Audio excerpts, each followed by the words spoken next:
Wakil Menteri Ketenagakerjaan Immanuel Ebenezer Gurungan ditetapkan sebagai tersangka dugaan korupsi pengurusan sertifikasi K3 di Kemenaker. Bersama Noel, Komisi Pemberantasan Korupsi pun menetapkan 10 tersangka lain dalam perkara ini.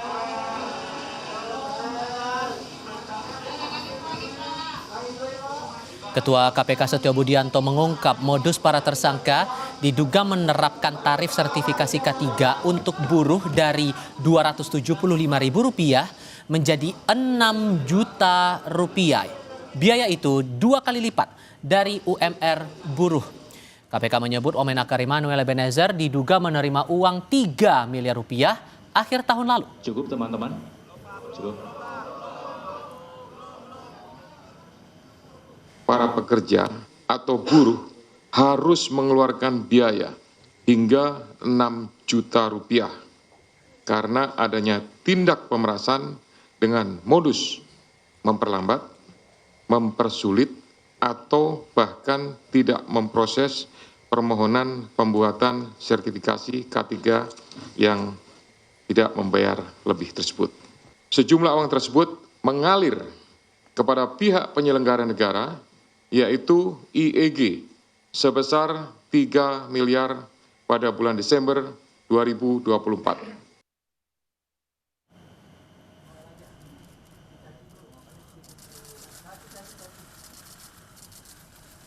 Nangis loh, dia nangis.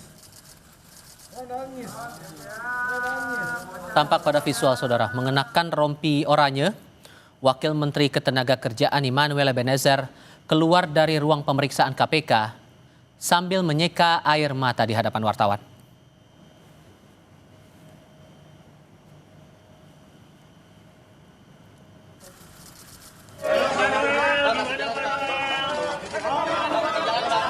Saat memberi keterangan di hadapan wartawan, Immanuel Ebenezer membantah kasus yang menjeratnya bukanlah kasus pemerasan.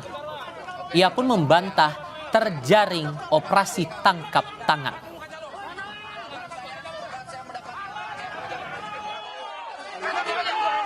Terhadap rakyat Indonesia dan kasih bahwa saya tidak di OTT. Pertama itu, kedua, kasus saya bukan kasus pemerasan, agar narasi di luar tidak menjadi narasi yang kotor yang memberatkan saya. Dan kawan-kawan yang bersama saya tidak ada sedikitpun kasus pemerasan. Dan apa yang kami lakukan sangat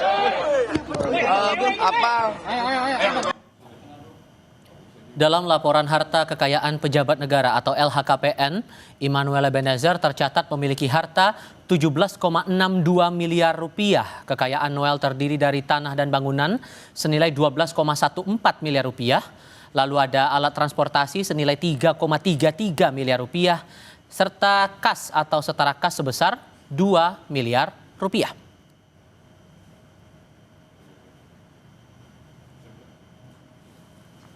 Sebelum menjabat sebagai Wakil Menteri Ketenagakerjaan, Immanuel Ebenezer adalah seorang komisaris dari anak perusahaan BUMN PT Pupuk Indonesia Persero.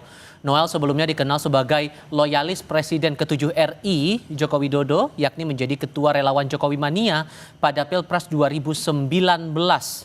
Periode berikutnya pada Pilpres 2024, Noel mengalihkan dukungan kepada Prabowo Subianto dengan mendirikan Prabowo Mania.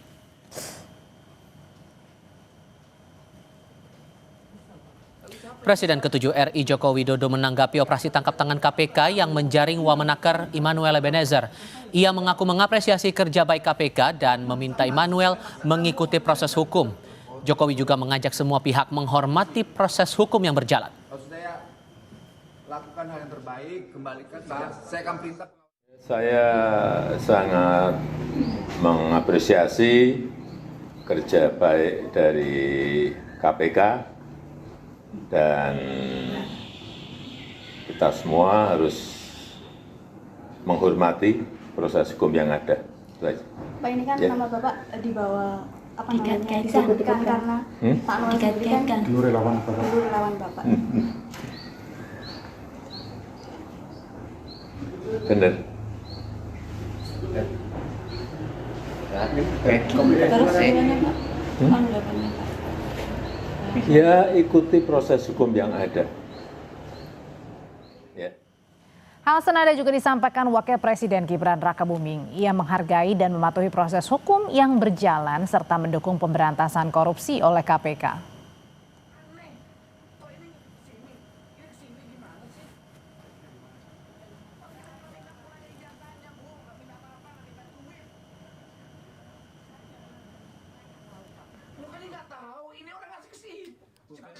OTT Wamenaker, Mas. Kita hormati proses yang sudah berjalan. Kita hormati independensi KPK. Yang jelas, saya sebagai pembantu Presiden mendukung penuh komitmen dari Bapak Presiden untuk memberantas korupsi. Lalu berapa total nilai korupsi yang menjerat Wamenaker Immanuel Ebenezer ini? Akan dilaporkan oleh jurnalis Kompas TV Fedriska Ananda dan Yanuar Ruslim langsung dari Gedung Merah Putih KPK Jakarta Selatan. Tadi dalam keterangan pers saat akan masuk ke mobil tahanan, Rizka, Noel sempat bilang dirinya tidak terjaring dalam operasi tangkap tangan, kemudian menolak bahwa dia terlibat dalam kasus pemerasan. So dengan penjelasan KPK bahwa dia menerima uang 3M, 3M itu uang apa? Ya, Tifal, benar sekali tadi sebelum Noel ini digiring menuju ke rutan KPK menggunakan mobil tahanan, Noel sempat memberikan keterangan kepada rekan media begitu ya, bahwa mengatakan ia tidak terjaring OTT yang dilaksanakan oleh KPK dan juga tidak melakukan pemerasan. Hal ini tadi disampaikan Noel ketika tadi akan dimasukkan ke dalam mobil tahanan untuk segera ditahan. Hal ini memang bertolak belakang dengan keterangan yang disampaikan oleh KPK. Namun memang kalau misalkan kita mengacu kepada press release tadi dibacakan oleh Ketua KPK bahwa sebetulnya kasus ini adalah kasus dari tahun 2019 hingga tahun 2024. Di mana kita ketahui Noel ini baru menjabat sebagai Wamenaker ini pada tahun 2024 setelah kemudian pemerintahan Presiden Prabowo secara resmi begitu ya. Di mana memang kalau misalkan tadi kami juga melihat begitu bagaimana kemudian total dari kerugian negara yang diakibatkan oleh dugaan pemerasan sertifikasi K3 ini sejumlah 81 miliar dan 69 miliar diantaranya ini dialirkan ataupun diterima oleh salah seorang tersangka dengan inisial IBM. Nah, kita juga masih mencari tahu siapakah IBM ini, apakah ini juga merupakan pelaksana negara begitu ya, apakah ini merupakan ASN dari Kementerian Ketenagakerjaan. Tentu kita juga harus mendalami mengenai hal tersebut. Namun tadi jika kita mengacu dari konferensi pers yang disampaikan bahwa IBM lah yang kemudian menerima uang paling banyak sebanyak 69 miliar. Nah, bagaimana dengan Immanuel Ebenezer yang juga ditetapkan sebagai tersangka? Ia diduga menerima uang sebanyak 3 miliar dan juga 1 unit motor. Tentu kita juga harus mengetahui bagaimana kemudian struktur dari kasus ini, bagaimana keterlibatan Noel Ebenezer dan juga 10 tersangka lainnya, masing-masing dari tersangka ini kemudian kontribusinya apa begitu dalam kasus ini, sehingga tentu kita harus dalami. Tadi memang KPK sudah menetapkan 11 orang tersangka dari kasus dugaan pemerasan sertifikasi K3 pekerja ini, di mana kemarin KPK sudah memeriksa sebanyak 14 orang yang sudah diperiksa selama lebih dari 24 jam sebelum akhirnya KPK menetapkan hanya 11 diantaranya yang kemudian ditetapkan sebagai tersangka. Tifal. Kasusnya dari 2019 dan yang sekarang salah satu yang terlibat atau yang dijatuhi status tersangka adalah Wamenaker Immanuel Ebenezer. Dugaannya terima uang 3M baru berjalan 2 bulan saat menjabat sebagai Wamenaker. Apakah ada peluang sebetulnya pihak-pihak lain yang menjabat di rentang Kemenaker 2019-2024 ini untuk berstatus sebagai tersangka juga? Adakah penjelasan dari KPK? Ya, Tifal, tadi kalau misalkan kita mengacu pada konferensi pers, memang yang diungkapkan adalah ini adalah inisial IBM. Siapa sebetulnya IBM ini? Tadi kalau misalkan kami menerima press release dari KPK yang mengatakan bahwa IBM ini merupakan koordinator Bina K3. Jadi memang kuat dugaannya ini merupakan pelaksana negara ataupun ASN dari Kemenaker. Tapi tentu hal ini harus kita konfirmasi mengenai keterlibatan dari IBM ini sebetulnya siapa begitu, Tifal. Oke, Fedriska Ananda dan Yanuar Ruslim melaporkan langsung dari Gedung Merah Putih KPK Jakarta Selatan. Terima kasih.